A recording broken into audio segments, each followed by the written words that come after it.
Grab some cork placemats. While the polka dots are really cute, I want to give them more of a pretty flowery look. To start this project, I want to paint the back sides of the placemats white. I'm going to be decoupaging over this side, so I need a nice, clean and bright surface for under the napkins. Now that the paint is dry, it's time to start working with the napkins. These napkins are 3-ply, and I only need the top ply that has the pattern on it. They can be a little hard to separate, so I'm going to use 2 small pieces of low-tack painter's tape to help take the layers apart. With the napkin layers apart, I want to start to lay them out and figure out where I like them. I really don't want any straight edges on the placemat, so I'm going to give each napkin a little bit of a softer look. I can use a fine paintbrush and water to do this. Now that my napkins are ready, it's time to start attaching them to the cork placemat. I'm using a transfer and decoupage gel, and first I just want to brush on a very thin layer wherever the napkin's going to go. It's really important not to use too much when you're doing this. I can lay the napkin down now, and it's quickly going to stick to the decoupage medium. To smooth it out, I can just use other layers in the napkin that I didn't need. I can crumple those up. I can also use my hand or a piece of balled up cling wrap. Now that the decoupage medium is dry, I can start to remove the excess pieces of napkins. I'm using a gritty piece of sandpaper, and by swiping it down over the edges, I'm essentially cutting off the excess. The final thing I need to do is brush a layer of the decoupage medium over the entire surface. This is going to seal it all so that it doesn't get stained or ruined. I love how pretty these cork placemats are now. They add such a perfect pop of color and some flowers to my table. I hope this has inspired you to make over your cork placemats as well.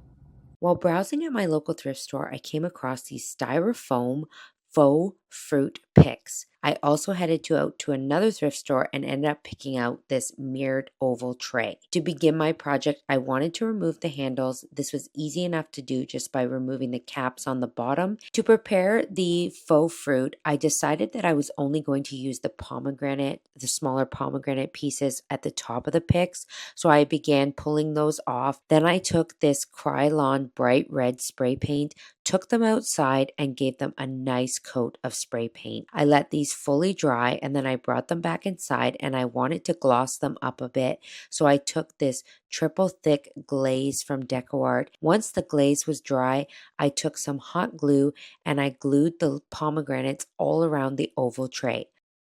This looks just like a tray that I saw on Anthropology, except they use cherries, but I thought the little mini pomegranates were so cute and allowed me to put my own spin on this.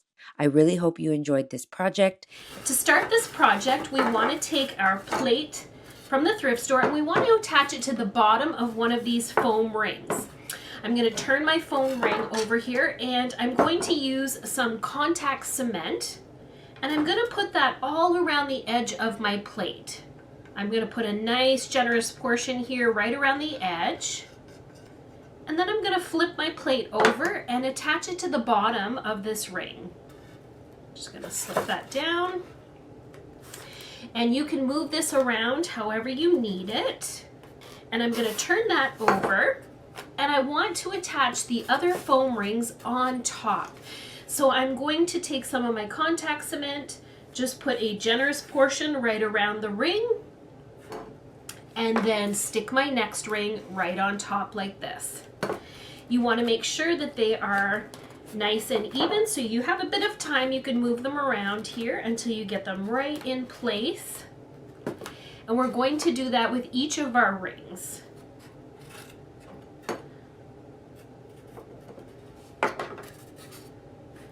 Once you have all of your rings in place and stuck together, you want to give this time to dry.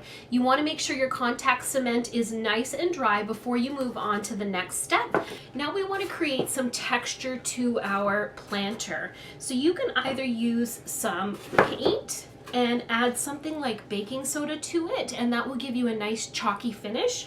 Or you can use a product by Fusion called Sandstone Texture. You can also just take your normal paint and add some sand to it, and it will create that same look to it. With whatever you choose to use to get some texture, you want to go ahead and you want to just put that texture all over the foam rings and the plate at the bottom. You don't have to do the very bottom of the plate because that's what will be sitting on your table. And you want to make sure to get it into all those seams between the rings as well. With the texture layer on my planters dry now, it's time to go ahead and paint. I'm just going to use some Fusion Mineral Paint in raw silk, but you can use any sort of craft paint you'd like to paint your foam and the plate.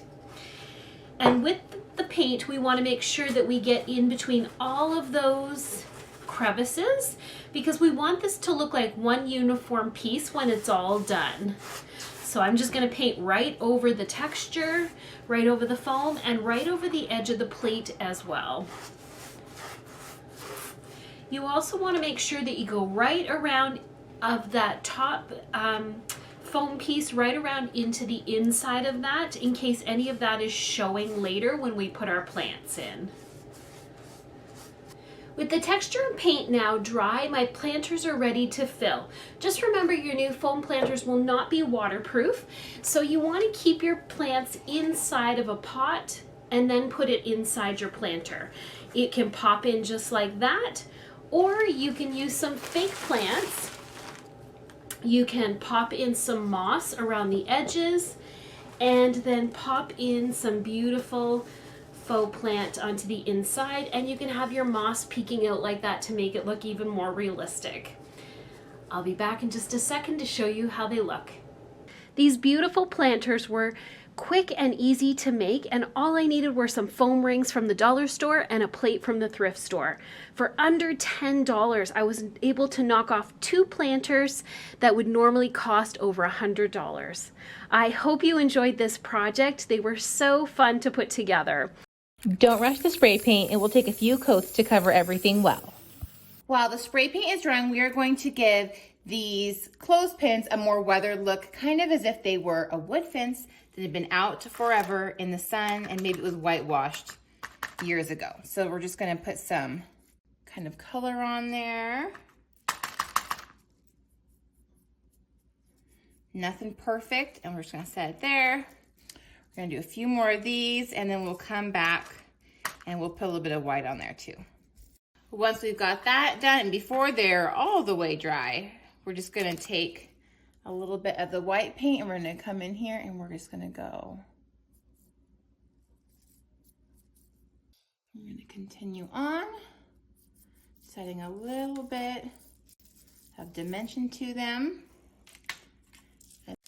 Now that we have everything painted, we can start assembly. So I just took this clearance candlestick that I got. I'm going to hot glue the bottom and attach it to here and then hot glue the top. Now we're going to take the clothespins, put a little bit of glue on the end, and start circling them around the plate. If your plate doesn't have a ridge like this, that's totally fine. Just do it on the side of it. Enough glue will hold anything in place. Finish off the project by taking some jute and wrapping it around the metal portion of the clothespins and adhering it to them with a little dab of hot glue.